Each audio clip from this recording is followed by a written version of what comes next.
Assalamualaikum warahmatullahi wabarakatuh. Perkenalkan, nama saya Supranjan Nahar dengan NIM 2210953022. Baik, di sini saya akan menjelaskan mengenai tugas besar, yaitu berupa presentasi dari kontrol hidroponik pada tanaman selada. Di mana di sini saya menggunakan tiga sensor. Yang pertama itu ada sensor water yang berwarna merah ini. Terus ada sensor suhu atau LM35 yang ini, dan ada suhu kelembapan atau di sini saya gunakan soil moisture sensor. Nah, untuk prinsip kerja dari rangkaian ini sendiri yaitu sensor mengirim sinyal yang sesuai dengan kondisi yang deteksi oleh latch ini. Nah, dengan kondisi sensor ini, sensor pun selain mendeteksi langsung ke latch, dia pun langsung ke memori melalui jalur bus data atau jalur input-output. Nah, jika sensor menghasilkan sinyal analog, seringkali diperlukan ADC atau analog to digital converter. Nah, untuk mengubah yang di mana ADC ini fungsinya itu untuk mengubah sinyal analog menjadi sinyal digital. Karena contohnya nih sensor sensor suhu ini atau LM35 ini merupakan sensor yang memberikan inputan analog. Makanya itu diperlukannya di sini saya menggunakan ADC 0804 untuk mengubah sinyal analog tadi menjadi sinyal digital.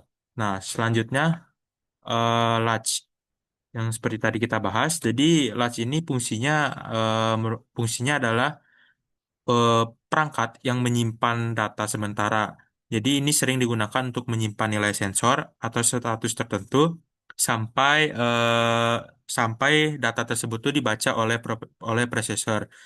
Contohnya di sini yang saya gunakan adalah IC 74LS373. Nah, yang ini. Nah, baik. Lanjut, kita akan membahas prinsip kerja dari latch itu sendiri. Di mana yang pertama, sensor ini, sensor-sensor yang ada pada layar di sini ini akan mengirimkan sinyal data ke latch melalui bus data. Nah, eh, jika sinyal kontrol yang sesuai sudah diberikan, misalnya sinyal enable, latch akan menyimpan atau mengunci data yang dikirimkan dari sensor. Nah, data yang tersimpan di latch akan tetap ada sampai prosesor membaca dan memperbarui statusnya. Nah, peran latch itu sendiri fungsinya itu untuk menjaga data agar tetap stabil sampai prosesor siap membaca atau memproses. Ini penting dalam rangkaian yang membutuhkan sinkronisasi antara perangkat yang bekerja pada kecepatan berbeda. Nah, selanjutnya di sini juga terdapat memori dalam rangkaian. Jadi di sini ini terdapat memori-memori dalam rangkaian ini terbagi menjadi dua jenis utama. Yang pertama itu ada EPROM atau Erasable Programmable Read-Only Memory, di mana memori ini menyimpan program atau data yang bersifat tetap dan tidak berubah, bahkan setelah daya dimatikan. Data pada EPROM hanya bisa dibaca oleh prosesor, tidak bisa ditulis ulang secara langsung kecuali dihapus dengan sinar UV pada EPROM. Yang kedua itu ada tipe SRAM atau Static Random Access Memory, di mana SRAM ini merupakan memori yang bersifat volatil, artinya datanya akan hilang ketika daya dimatikan. SRAM digunakan untuk menyimpan data sementara yang bisa dibaca dan ditulis oleh prosesor.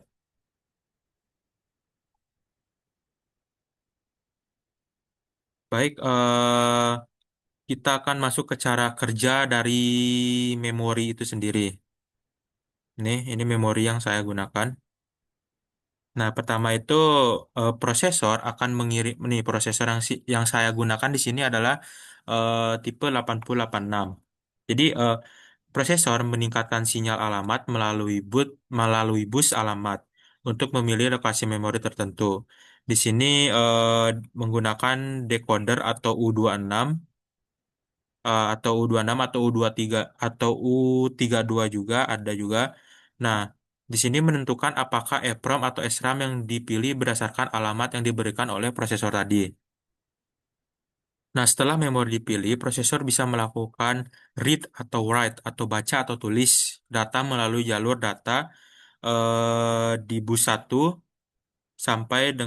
dari bus data D0 sampai D7. Nah, D0 sampai D7.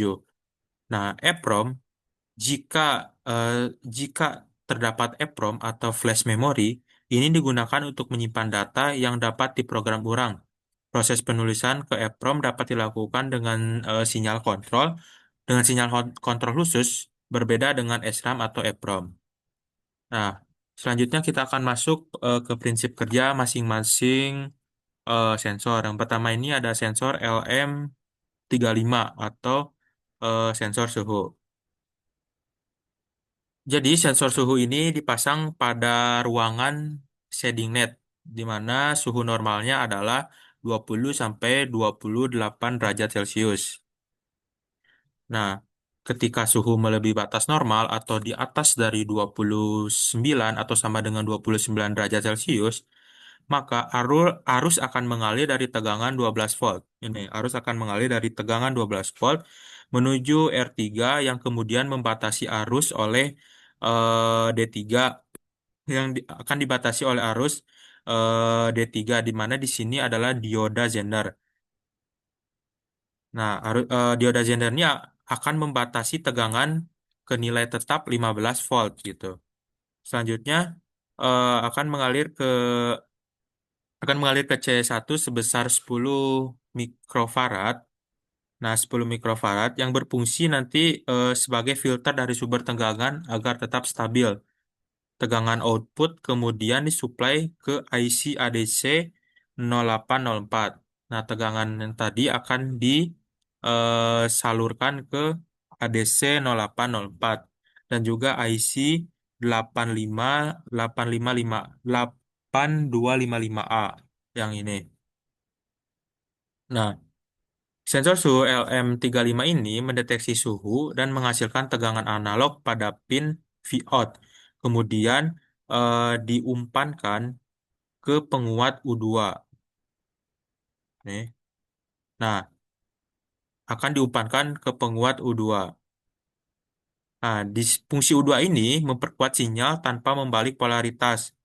Nah, selanjutnya sinyal analog dari penguat ini dikirim ke ADC 0804 untuk diubah dari sinyal analog ke sinyal digital.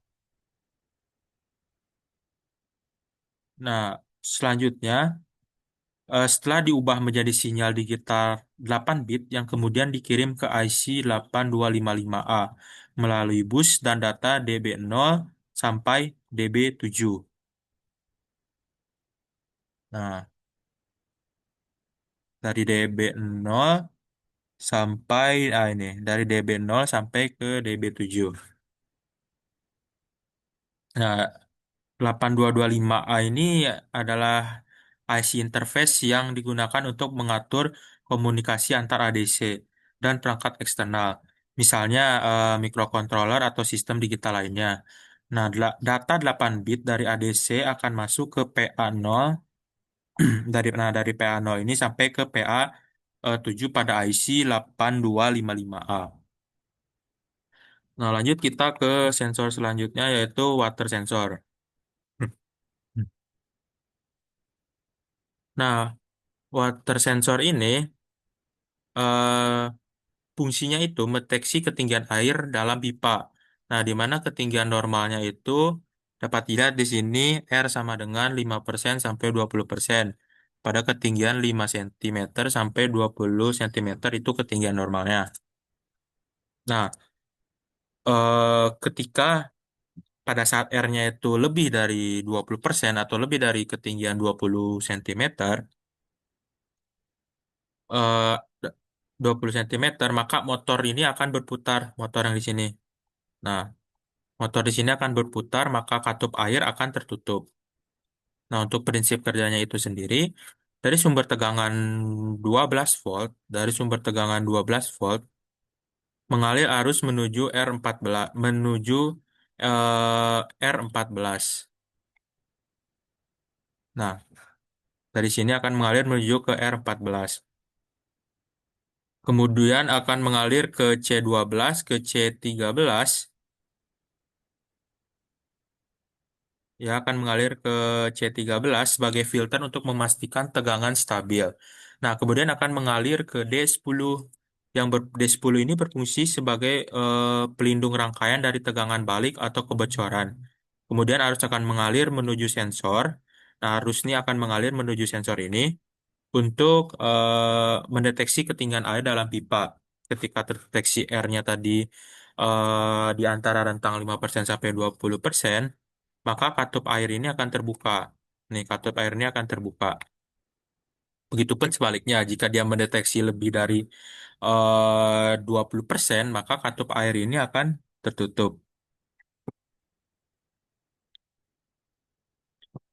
Nah, untuk selanjutnya itu, di sini ada eh,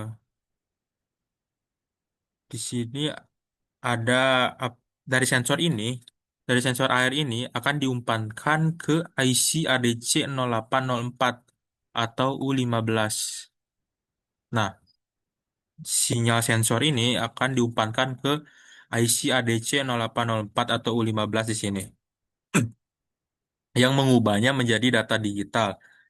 Nah, sinyal analog dari sensor itu masuk ke pin VIN plus. Nah, pin ini VIN plus dari ADC 0804 ini. Nah, setelah dikonversi, output digital akan diteruskan melalui pin DB0 sampai dengan DB7. Nah, pe- itu diteruskan ke IC 8255A ini, data yang tadi.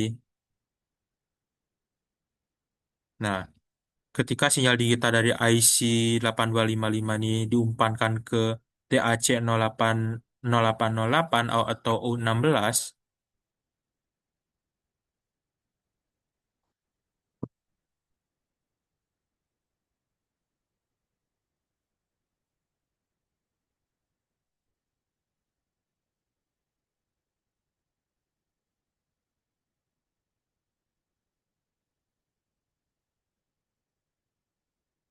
nah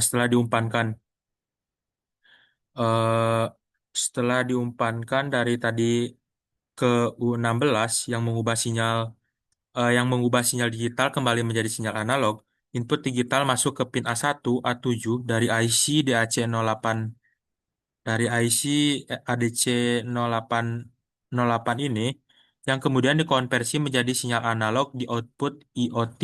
Nah, sinyal analog ini kemudian akan diolah oleh komparator atau di sini U17 ya, komparator 741. Nah, yang memberikan sinyal kontrol ke relay atau aktuator yang mengendalikan katup air, sehingga nanti katup air ini akan bergerak. Selanjutnya masuk ke soil moisture sensor. Nah, penggunaan soil moisture sensor ini untuk mengukur tingkat kelembapan tanah. Jika kelembapan melebihi ambang batas, di sini saya buat di atas 40%. Nah, ketika di atas 40%, rangkaian akan mengaktifkan penyiraman otomatis, di mana IC operational amplifier digunakan untuk memperkuat sinyal dari sensor kelembapan tanah. Nah, setelah itu eh, akan terjadi konversi dari sinyal analog tadi menjadi sinyal digital melalui ADC 0804.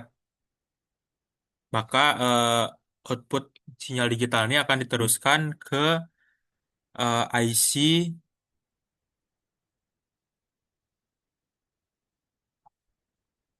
nah akan diteruskan ke IC sini.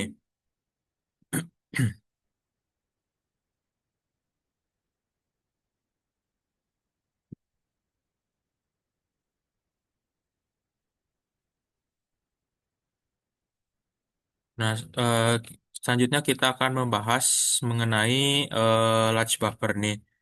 Seperti yang sudah tadi sedikit dijelaskan tentang tentang latch ini. Nah, di sini lupa saya sebutkan bahwa mikroprosesor yang saya gunakan di sini adalah tipe 8086 dan menggunakan beberapa latch buffer yaitu 74H3C C373 atau di sini saya tandakan dengan U3 dan ada 74HC373 atau di sini saya tandakan dengan U9 dan ada U10 di sini saya tandakan dengan 74HC7773.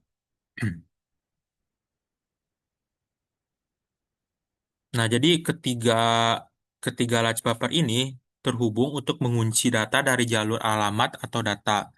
Nah, komponen seperti 74HC373 ini digunakan untuk menahan data alamat sehingga proses pembacaan dan juga penulisan data ke memori itu lebih efisien.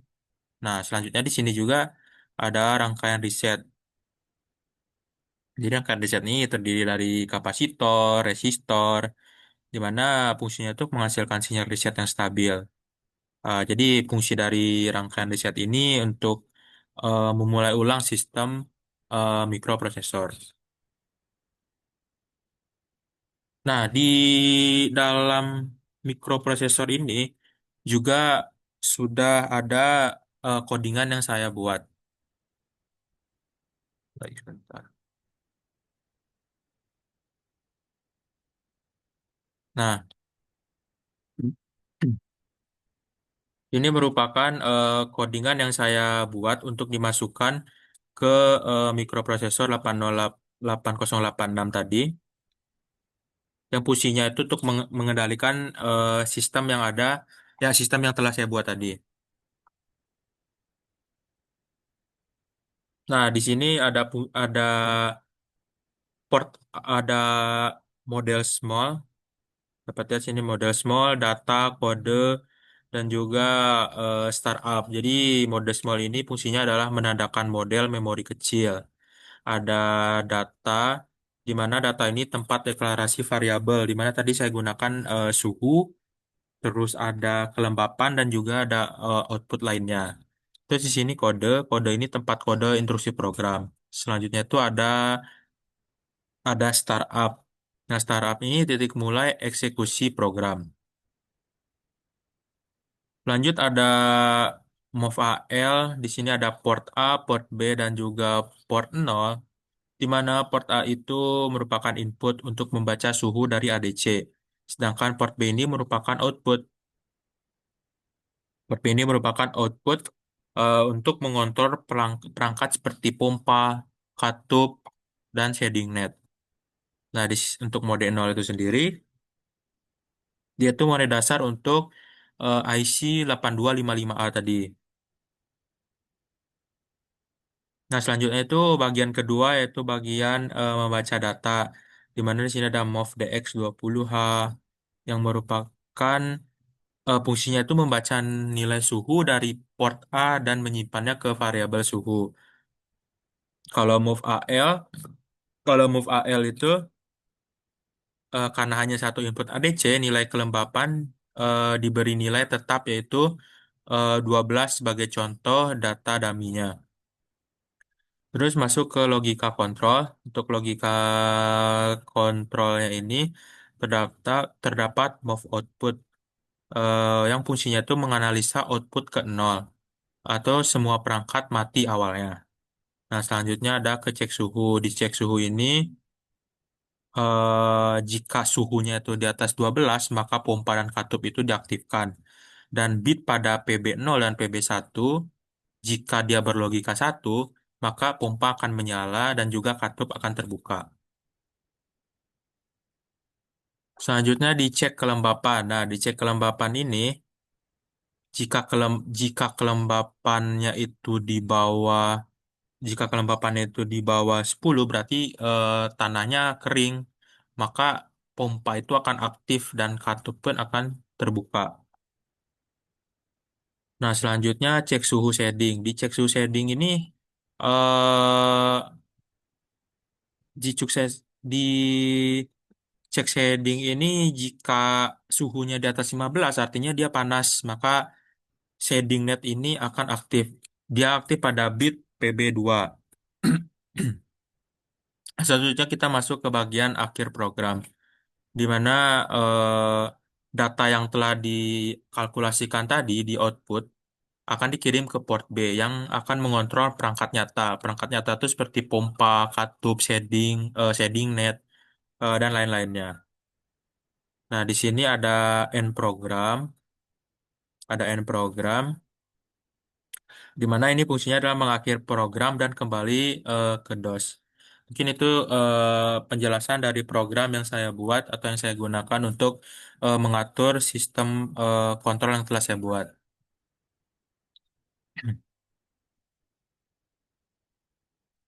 Nah, selanjutnya kita akan membahas tentang memori dan decoder memori. Nah, di sini saya Nah, di sini untuk recorder sendiri saya gunakan tipe IC 74LS138 atau di sini saya tandakan dengan U26 atau U23 atau U38. Nah, jadi fungsi dari decoder ini adalah di sini dia merupakan decoder 3 ke 8 jalur yang fungsinya itu untuk memecah sinyal alamat menjadi sinyal pemilihan bagi berbagai perangkat memori. Terus di sini terdapat pin ABC di mana ini merupakan 3 bit input dari jalur alamat untuk U26 dan jalur baca atau tulis untuk U38-nya. Nah, untuk U26 itu digunakan untuk memilih perangkat memori berdasarkan alamat yang diberikan. Nah, ini yang U38-nya.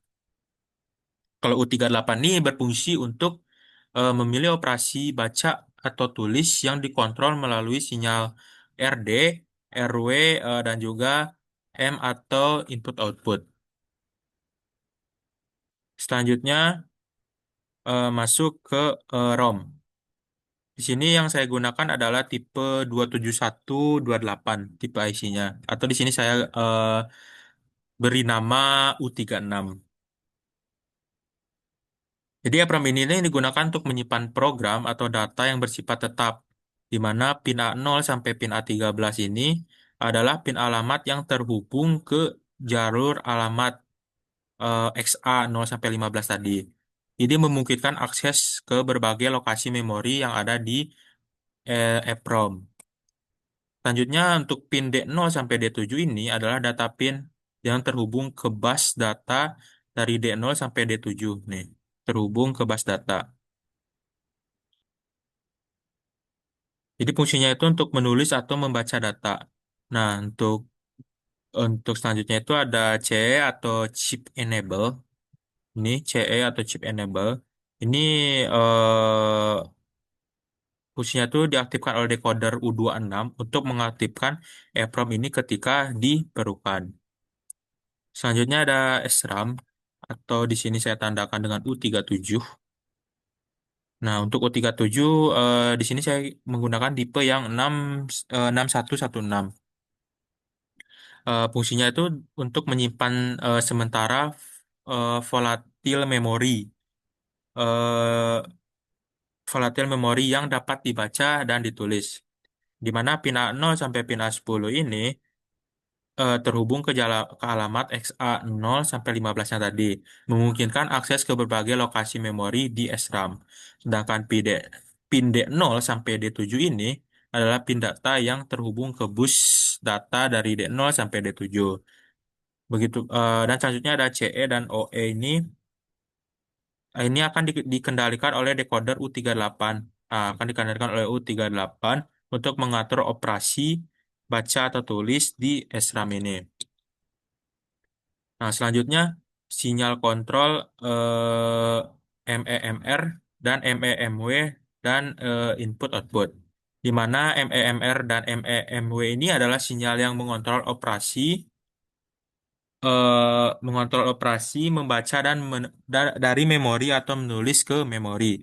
Dan untuk input-output ini merupakan sinyal yang digunakan untuk mengontrol input atau output perangkat. Dalam hal ini terhubung ke decoder U38 untuk menentukan apakah operasi akan dilakukan pada memori atau perangkat input atau output lain. Nah, itu merupakan penjelasan dari memori dan decoder memori. Terus ada mikroprosesor apa yang saya gunakan, rangkaian preset, latch buffer, sensor-sensor yang saya gunakan, begitupun dengan prinsip kerja rangkaian dan prinsip kerja sensornya. Nah, ketika sudah codingan tadi sudah dimasukkan ke mikroprosesor, nah dapat dilihat sini sudah saya masukkan. Nah, ketika kita jalankan, nah tidak terjadi error, berarti codingan dan rangkaian yang saya buat sudah benar. Dan nah ini contohnya ini dapat dilihat kat- dapat dilihat di sini bahwa rangkaian berjalan sesuai dengan kondisi yang sudah tadi saya jelaskan. Dapat lihat sini katup air tertutup, motor berputar, motor membuka net 9, dan semuanya berfungsi dengan baik. Artinya rangkaian ini sudah benar. Mungkin itu eh, presentasi dari saya. Mohon maaf bila ada kekurangan atau salah kata. Saya akhiri. Wassalamualaikum warahmatullahi wabarakatuh.